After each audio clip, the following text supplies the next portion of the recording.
Welcome back to the Chad Hasty Show, News Talk 95.1 FM and 790 AM KFYO.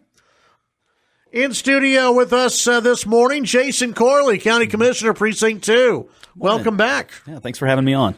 How are you doing? Oh, pretty good. Pretty good. It's progress, slowly but surely.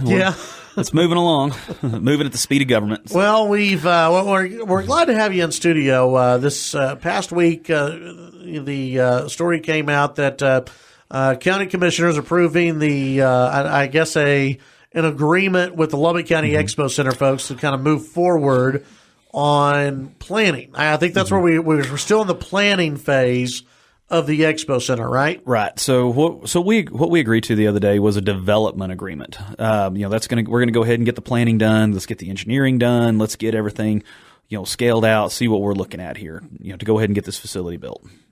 According to KCBD, they had some numbers on this, and it looks as though the Lubbock County Expo Center, the organization, and I don't know who all is part of. Is there an official board yet, or how's that lining up? Okay, so here's how we're looking to structure. Charge? So here's Lubbock County. So here's how we're looking to structure this. You've still got the LCEC. They've done a lot of hard work to get to this point. They've done a lot of research, looked into a lot of different things, and have done a lot of the legwork to get us this far. Now that's a separate 501(c). That is a completely separate entity.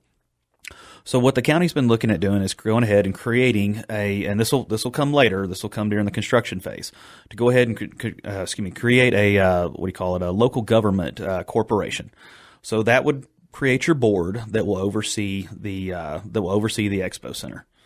Okay. Once it gets built, that's what we're going to do. We're going to go ahead and create that board, and then those positions will be appointed. We're still kind of working out the details. Is that a 9-member board, or is that an 11-member board? But who's in charge right now? Right now? Yeah. Okay. Who's in charge of the money? Who's in charge of the planning? So you've got a customer contractor relationship here right now. So what we've done, Lubbock County has contracted with the LCEC to go ahead and do the development, the planning, and to get all that done. Okay. In this interview with KCBD, they said the bond council said Lubbock County can anticipate $33 to $36 million worth of bonds, leaving the nonprofit with the rest to pick up the tab. And one of the quotes here says, if the county is in at $36 million, our cost is $15. That's $14 million. We think we need to raise $20 million in construction, and then another $10 million in the endowment. That's $30 million. $30 million that the Lubbock County Expo Center is going to have to raise, and they say they want construction to start in the next 6 months. You think that's possible? So what we've been talking about with them is, okay, before we start building anything, we've got to have cash in hand. And what the LCEC has told us, they're like, well, we need some kind of agreement with the county so that we can go out and receive donations. Because, Chad, if you're the head of some big foundation and I came to you and I said, hey, we're going to build this great expo center, would you donate to this? It lines up with everything your charity does. And you say, okay, sounds good. Well, let's see the contract. Yeah, we're working on that. Well, it's kind of what they did to the voters, though. You're not going to give me a dime. Right. That's kind of what was sold to the voters. It was, we don't have an agreement. We don't have anything in place. Here's a pretty picture. Hey, and 64% of Lubbock County fell in love with that pretty picture and said that's what we want. But if that's not what's going to get built, because that was a $50 million facility that was going to be built, should anything be built? Because voters voted for that pretty picture. If that's not what's going to get built, should we just move forward with just a $30 million facility that doesn't look anything like that? Well, here's the problem. That pretty picture wasn't on the ballot. So what the voters voted for is what is on the ballot. This was the ballot language. To build a facility, to a multi-purpose arena, an expo center. Was it to absolutely build a facility, or was it to collect a tax to possibly build a facility? I believe it was to build a facility. Because we can't, so if we start collecting the tax, we have to go out and to get the bonds. We have 1 year from the date we started collecting the tax to do that. So if you're not going to go out and if you're not going to build something within that first year, why would you go out and take out the bonds? If you don't go get the bonds, then the tax ends. It has so to stop. something's going to be built. Something's getting built. Yep. Okay, so let's just say $30 million is what they have to raise. They say they want an agreement from you guys saying that something's going to be built somewhere. Is that basically what they want from you guys? Well, that's what they've got. They've got the development agreement. Okay. And that's saying, okay, go ahead, guys. So we've told the LCEC basically, go ahead and start putting this thing together. What are we looking at here? And part of that is going to be, there's it's called value engineering is probably a better way to put it. Let's say you go shopping for a new car. All right, well, you go down to the Ford lot and you jump in a Platinum, drive that thing around the block and see how you like it. When you get back, you look at the sticker and you go, well, wait a minute. Do I need all that? Do I need the heated seats? Do I need the flip-out running boards? Do I need all that stuff? Maybe you walk out of there with a Lariat or an XLT. You got to look at it and say, okay, here's what we want. All right, now what can we afford? So part of that is going to be, part of the way you can do that is through phasing. Do you have to build the entire thing right off the bat, or can you build the arena and then, wait a year or two and build the expo halls? How can you do this? How can you structure this thing so that you can get everything that Lubbock County needs as the money comes in? When does, in your opinion, when does dirt start to move on this? Once the LCEC has their funding in place to build the structure that they're proposing to build. A dollar amount on that? Well, let's see what we come back with. If we say, hey, we're building a $50 million structure, okay, well, we need $50 million, in an escrow account. We need cash up front before we turn a spade of dirt. That's how I feel about it. That's how I know Commissioner C feels about it. I believe the judge is on board with that too. So let's say that they come back and they say, we want to build a $50 million facility. We're only going to get $36 million from the bond, and we've only been able to raise $2 million privately. At that time, is it okay to start? Is that when it's okay to turn dirt? Because again, they want to have that $10 million endowment. If they don't have that $10 million endowment, is it okay to start construction? I would say no. That's when we've got to scale this thing down. If the Expo group, if the LCC comes back and they say, well, we only came up with $2 million and y'all got 36. Well, I guess we're building a $38 million facility.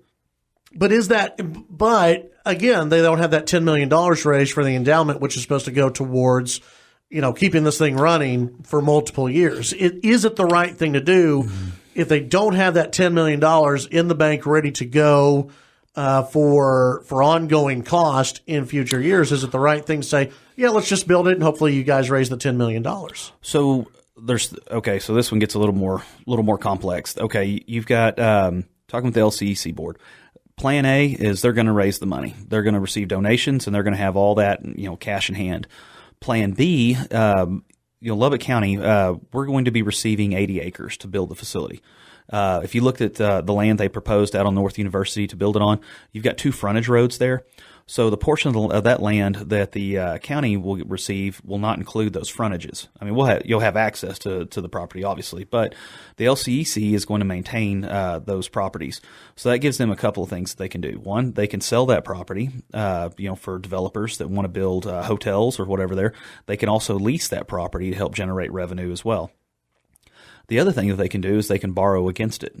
Now, talking with leaders of the LCEC board, they've got some pledges in place. I know everybody hears pledges and they roll their eyes. Well, they've also been talking with some of the banks, and the banks are looking at who these people are that are pledging money and saying, okay, we could loan against that. We'll loan against those pledges. Now, that's all LCEC. That has nothing to do with Lubbock County. Lubbock County's not on the hook for those loans or anything like that. But in a way, you are. In a way, Lubbock County's on the hook, because if this thing is built and they don't have operating costs going into the future, and let's say year 3 comes around, it's open, they don't have enough money. Is Lubbock County really going to say, yeah, we're just going to let this thing fold and let it close up shop? That's not going to happen. Well, maybe if you're there, but we're looking into the future. And let's be honest, in the future, you're going to have different people who are serving as Lubbock County commissioners.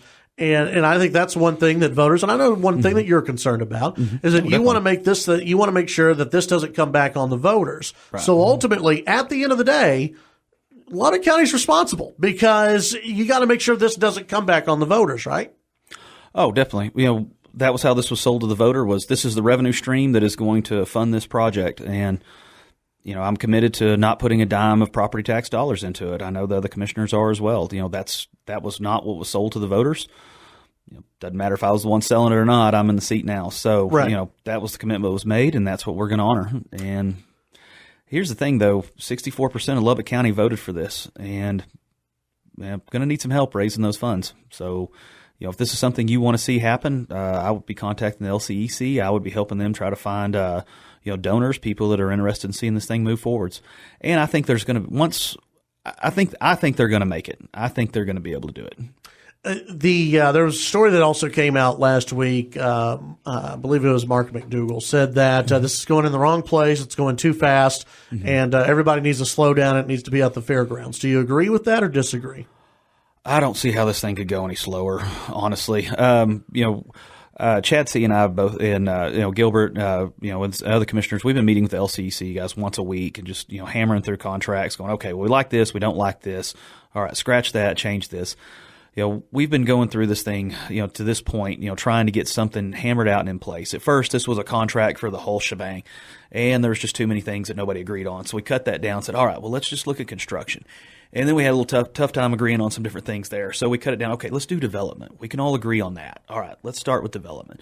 So then we get some more things flushed out, and then, once that's been flushed out, you know what you're looking at. Okay, now let's work on construction. This thing's moving. I hope it doesn't move any slower. I think there's been plenty of time and deliberation on it. And Chad C and myself and the judge as well, we're not worried about the next 50 years. We're worried about the next 5. God, I just said that completely backwards. I'm sorry. We're not worried about the first 5 years. It's the next 50 years that we're worried about. We want to make sure this thing is set up, structured properly so that, it's successful moving forwards. Why not have it out at the fairgrounds? Space requirements is for one thing. First off, let's make sure everybody understands this. Lubbock County does not own the fairgrounds. That's the South Plains Fair. That's a private 501(c)(3). That's their own thing.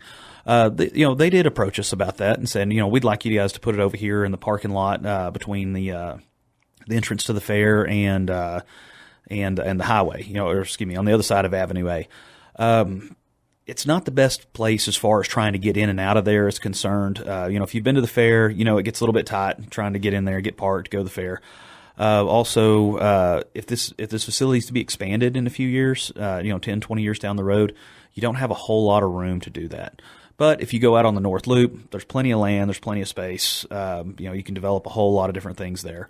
Also, just right inside the loop, there's a lot of space there as well that's undeveloped. Can you hang out for one more segment? Sure. All right, we'll continue this conversation when we come back. Jason Corley in studio talking about the Lubbock County Expo Center. Chad Hasty Show, KFYO. Chad Hasty Show, News Talk, KFYO. Thank you very much for tuning in today. Jason Corley, County Commissioner, Precinct 2, in studio talking about the Lubbock County Expo Center and the future of the Lubbock County Expo Center. And just to kind of put it into a nutshell, you're saying that is it a no matter what something is going to be built? Do you anticipate there being any chance that nothing gets built when it comes to the Lubbock County Expo Center? No, I don't think so. I mean, you got 64% voter approval. Everybody said they wanted this thing. They said they wanted it on these terms. They voted for the pretty picture. Well, we're going to build you something, and we're going to try to get as close to that pretty picture as we can. And if it's only $30 million, then what happens? Then we build a $30 million facility. And then do you come back later, or does the Lubbock County Expo Center come back later and ask for more money to keep building? How does that work? Okay, so let's say in the off chance that the LCEC is not able to raise the money. Okay, so Lubbock, we're going to bond $36 million. We go ahead, we bond $30 million. Now, this is what we're talking about the value engineering. So you could scale this project too. If you wanted to build a 4-bedroom house, but you've got enough for 3 bedrooms. Okay, well, you'll build that 3-bedroom house, but you also design it so that it's ready to be expanded, when the money comes in. So what you could do, you could build the arena portion first and the stock show portion, and then add the expo hall later. Or, you could build part of it up front and then wait, because what's going to happen, we're anticipating the revenues from the hotel tax and the rental car tax. You're looking at about $3 million a year. So That's this year. Next year, they're building hotels as fast as they can go. So next year, maybe it's 3.2, 3.4, 3.6. Once you've got, say you get to $4 million, okay, well now you've got some more money to bond with. So then you could go ahead and bond to build the next phase of the structure that you're wanting to build. How long does that tax keep going? 30 years, the length of the bond. So now this is subject to the Attorney General's opinion on some of these numbers, but right now the prevailing winds out of Austin are saying that you can only run this tax for 30 years. When the first time you go out to collect bonds, you'll bond for 30 years. Okay, well then say 10 years down the road you want to go out and bond to get some more of that revenue that's coming in. Well, you've only got 20 years left, so you could do a 20-year bond. Right now, what the AG is saying is that whatever that first bond is, if it's for 30 years, that's as far as you're allowed to go. Let's go back to the endowment deal, because we've had a few people who have texted in about that's one of those, for at least a lot of listeners, they have to have that $10 million. In your opinion, do they have to have $10 million in pledges for an endowment? Not necessarily for construction, but for the endowment. Do they have to have that before construction can begin? So we need a number on what it's going to look like before this facility. How long is it going to take this facility to, get close to being able to break even? That's what we need to know. So after the development phase, we'll have some hard numbers. We'll have a facility that we're looking at here. Then we can get some good projections. Is this thing going to cost $5 million a year to run? Is this going to cost $10 million a year to run? If it's $5, let's see. We'll need to look at see how they're moving forwards on that. If they're getting, if they're starting to get some good collections going, if it's moving, if it's looking pretty productive, that okay, yeah, they're going to get to their $10 million. Then I would say go ahead and start construction. So they don't have to have the money in hand in your opinion, before construction starts. Well, construction's probably, what are we looking at, 2 years at least? They said they want it open by 2022. I don't. Now they've also said they wanted it open by 2021 and 2020. Well, I'm not willing to rush this project. If it takes 2 years to construct, it takes 2 years to construct. But as far as if that 2 years buys them more time to get that endowment together, okay, I can be good with that. Do you worry that they're not that this will be left for tax? Do you worry that this thing's going to fall apart? Depends who you've got in office. The people you've got in office right now are already committed to the voter that we're not going to spend a dime of property tax dollars on this facility, and that's what we're going to do. Y'all aren't always going to be there. Yeah, you, Chat C, y'all are not always going to be there, and so I mean we're again, because you had mentioned earlier, we're not looking at 5 years, we're looking at 50 years down the line. You ain't going to be there in 50 years. I can tell you that. You're not going to be a county commissioner in 50 years. Oh God, let's see if I'm still here in 4. So I mean, again, long term, is this something that taxpayers should be worried about? Elections have consequences. Yeah, you should be concerned about that. You need to make sure that you are putting people in office that are going to honor these promises. You should be putting people in office who are fiscally responsible. People that are willing to go in there and say, "Hey, this is what was sold to the voter, and we're going to stick to it." The location where this is maybe going to go, is that locked in? Who purchases that land? Who owns that land when the Expo Center gets built? So when the Expo Center gets built, the LCEC board is going to, and that was in the contract for the development. Once they purchase the land within, I believe it's 90 days, that they are going to deed over the 80 acres that's right in the center of it to Lubbock County. For where that'll cover the size of the facility as well as the parking lot, and then that will also leave them. But that does leave them the frontage roads. That property, once this thing is built, that's a good place to put a hotel. So they can either sell that land to help raise money, or they can turn around and lease it. They'd have some options there to help generate revenue. Personally, I hope they lease it, and then that money will continue to go back into the LCEC, and then they can use that to help fund their endowment. Where's this going to be located at? Right now, it's going to be North University in the Loop. And why that location? So, and I sat down, that was the first question I asked. I looked at all the different properties that these guys have proposed, and there was about 5 or 6 of them. And it's, as far as ease of access is concerned, it's probably the best one. There was some land looked at out in Wolfforth. The railroad tracks are in the way. People are trying to get out of there. You got a train parked on that track, blocking that roadway. Yeah, nobody wants that. Now what? Yeah. You've got a problem. So there's some properties were too far out. Some were next to the water treatment plant, and depending on the day, that's not where you want to be. Lubbock County Commissioner Jason Corley, Precinct 2. Thanks for stopping by. I appreciate it. Thank you for having me. Chad Hasty Show, KFYO.